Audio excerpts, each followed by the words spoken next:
Okay, so what are we doing scientifically for Evolv and Archaea Active? Initially, we were skeptical of Evolv. We have projects coming to us every day. This is a great product. It'll do this to the human physiognomy. It'll do that. Show me. There were many, many testimonials and stories that sounded amazing. Encouraging, but amazing.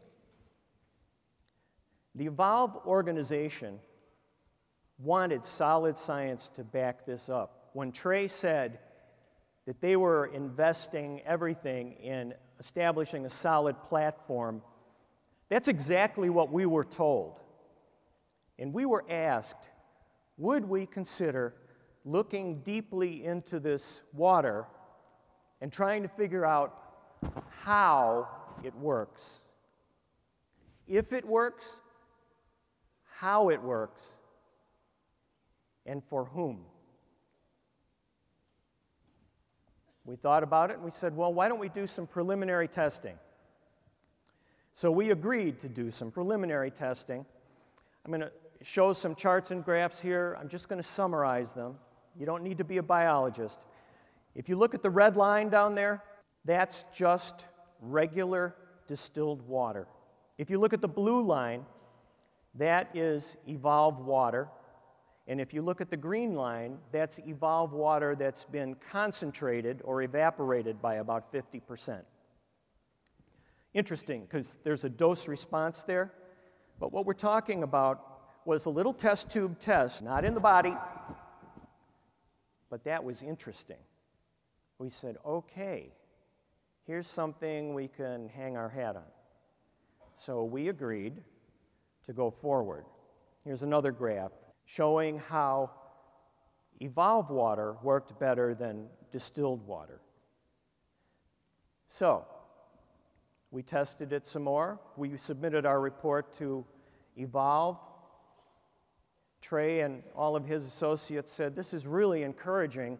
Would you consider going forward with us? And we said, yes, based upon this, we have time to work on this.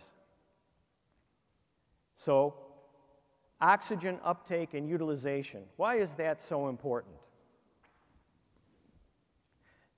Well, here's a little thing, lady saying, every day I walk for 30 minutes, I drink my glasses of water, I eat the right food, but I'm still growing older. Aging is inevitable, but healthier aging is definitely possible, and organizations like the National Institute of Health agree with that. Biomarkers present us with a new paradigm for healthier lives. What are these biomarkers? Biomarkers are enzymes and proteins that float around in our blood that we can measure, and they change, and they have been associated with prevention of or creation of long-term diseases. So the whole theory is, if you can figure out how to measure the level of these biomarkers, and then perhaps how to change the level of some of the biomarkers, you can actually influence your downstream health. Look at this chart.